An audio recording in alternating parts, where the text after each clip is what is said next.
What a game of rugby. At one point, I thought Northampton was going to absolutely run over Bath, run absolutely through them. It looked like they were having an easy win in this game. And then Bath just did what they do best at home, which is win games. Bath is just such a difficult team to beat at home. What a performance from Bath, an historic win for this team.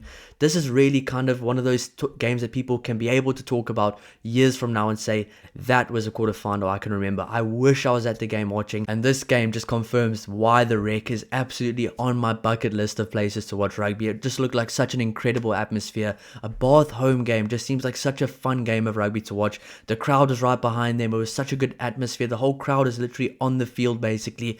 I absolutely love that stadium, and Bath just showed why they play so well at home. They are such a difficult team to beat at home, and even if you are 21 points in the lead, being one of the best teams in the Premiership, if not the best team in the Premiership, you are still not safe against this Bath team at home. What a performance from Bath at the end there. Definitely wasn't their best game, especially if you think of how they were 21 points behind, but for them to come back the way they did is an absolute statement.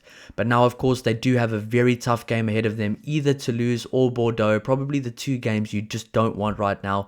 But I think this Bath team is going to be quietly confident. Yes, they probably have to go away from home to play this game, but either way they're going to be quietly confident about it. They've got a good team. They've got Finn Russell. Ben Spence had a really good game in the second half. Ollie Lawrence showing why he is such a class player. Thomas Dutoy coming onto the field and really just dominating at scrum time. The way the Bath forward pack in the second half just showed up and absolutely dominated at scrum time, dominated at set piece, dominated at the mauls, was just such a statement. And it was so good to see this forward pack really work the way they did. And it just shows why the coach for Bath actually chose the players he did to start the game and to bench the game, because the bench players, the impact players, did exactly that. They made a phenomenal impact, an incredible impact, and they actually probably were the catalyst in why the Bath won this game.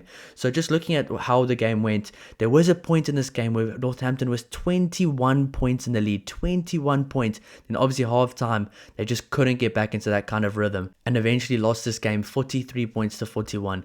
What a game of rugby. This is a historical quarterfinal, and to be honest, I don't watch the Prem that much, but this has just made me really want to go watch the Prem every single week, especially when these teams play. I absolutely love watching these guys play rugby. They don't play anything like the England international team. They play such a good style of rugby, which is why after seeing this game I do kind of understand why fans are so frustrated with the England international team, because the England international team just plays such a in their shell kind of a game when there's players like Ollie Lawrence, Henry Arundel, Tommy Freeman, Finn Smith, Ollie Slato, George Furbank. They can play such expansive running rugby. They can just chuck the ball around and play some really good running attractive rugby. I mean, that was such good rugby to watch. Honestly, it was such good rugby on show, and I do understand now why England fans might be a bit frustrated with the kind of style that England are playing. But enough of that. What a game of rugby. Northampton in the lead for 74 minutes of the game, Bath only leading for 5 minutes of that game.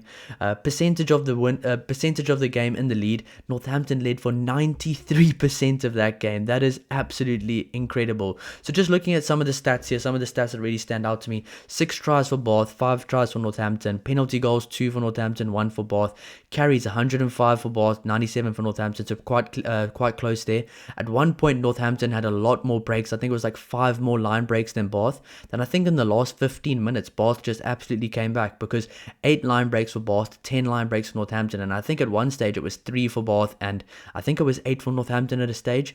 And I will say there was a point in the second half where I was thinking, especially early on, oh okay, Northampton are looking really confident, they're looking really comfortable, they're getting some good go forward ball, they're on Bath's try line, putting so much pressure on this Bath team. It's going to be just a matter of time before the kind of dam wall collapses and Bath just can't come back from this.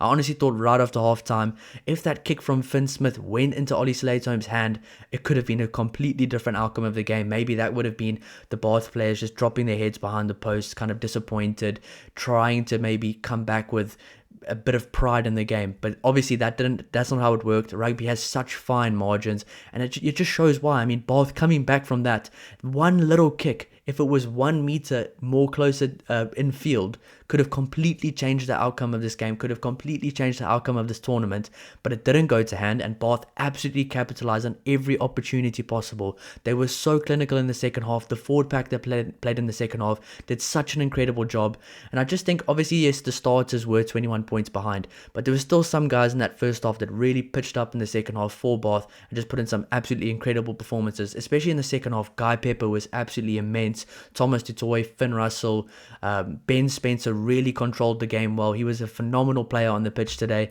and that's why I really like him for the England jersey. But just looking at some of the individual performers, some of the top individual performers, top points scored, Finn Russell with 18 points. Cameron Redpath with 11 carries. He really impressed me as well. He's definitely one to watch for Scotland. 18 tackles completed from Craig Wright. 6 defenders beaten from Ollie Sladeholm. He is such a dangerous player with ball in hand. There's such good backline players in England. I just wish they used them more at international level. Ben Spencer with 59 successful passes and Finn Russell with 2 line breaks. I mean, that offload from Finn Russell was absolutely incredible. And to be honest, when Bath did get that turnover ball, when Ben Spencer kicked it upfield, it bounced really kindly for him. He got the ball back and they just couldn't get that try done. I honestly thought right there and then that the game is over. It's done. They can't do anything anymore. They've tried their best, but Northampton just looked like the better team, but that wasn't the case. Bath somehow found a way back. The Mauls were operating really well. If you think, especially at the end of the game, the way Bath, after scoring that try, mauled that ball like that instead of just sending it back downfield, that was a bit of a confidence play right there. So this Bath team knew, they trusted in their system, they trusted in their forward pack. And the Northampton side, they're going to be very disappointed. I know Northampton fans are really going to be feeling hurt after that one. I don't even think Northampton played bad. To be honest, on the day, Northampton actually were the better team in my opinion. And this is coming from a complete neutral. I think Bath won the game just through sheer, I don't even know what you call it, just sheer will. They just really wanted to win this game, and they just showed what desperation can do at this level.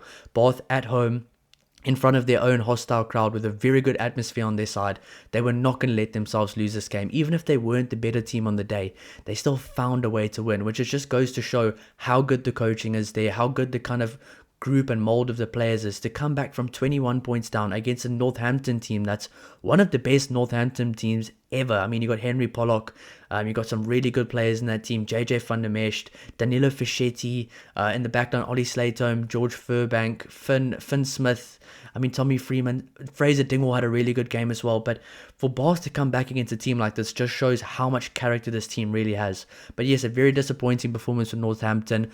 They were the better team on the day in my opinion, but it's just those fine margins which really makes quarterfinal or knockout rugby so exciting. And this is why I really love this tournament. I've grown up watching this tournament. Obviously I grew up in South Africa, but watching this Champions Cup growing up, I know how much it means to the players. You could hear the crowd the whole time through the TV, which is why I just can't wait to go watch a game at the Rec, hopefully a playoff game one day, because you could hear the crowd the whole time and it just sounded like such a good atmosphere and such a good kind of vibe to watch rugby. And irrespective of who won on the day, both teams played some incredible rugby. It was really exciting rugby to watch. It wasn't just boring kicking rugby, even though kicking rugby can be very exciting sometimes. It was just a mix of pure skill, physicality, a bit of a chess match as well, and that's what you love to see at this level.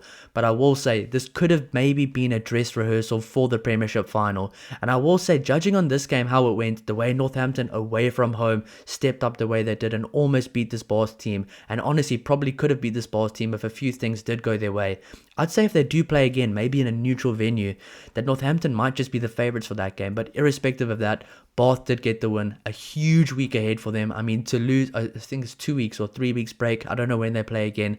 But to lose all Bordeaux, that's going to be a really tough game for this Bath team. But they've got the players to at least put up a good challenge. I think this Bath team isn't going to go into that game thinking, oh, well, we're going to put up our best shot and try win the game or try keep it close.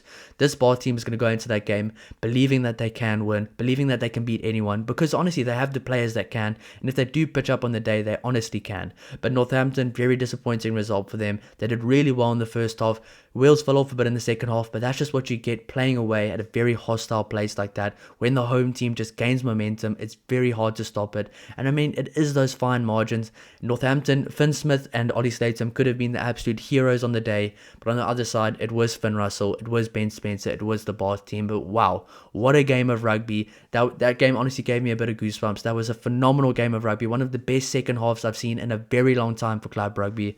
I will definitely be watching Premiership rugby going forward because that was just so exciting to watch. Such a good brand and a good style of rugby as well. Seeing international stars from all the different countries playing on the same field, from Argentina, Italy, South Africa, England. It was just such a fun game to watch, and I'm all in on the Champions Cup as well because this was such a good game of rugby. But it is going to be a very tough game for Bath going forward against Bordeaux to lose. Either way, it's going to be a very exciting one. Let me know your thoughts down below in the comments, and if you guys do enjoy the content, please don't forget to like and subscribe to help the channel grow. I'll see you in the next one. Cheers.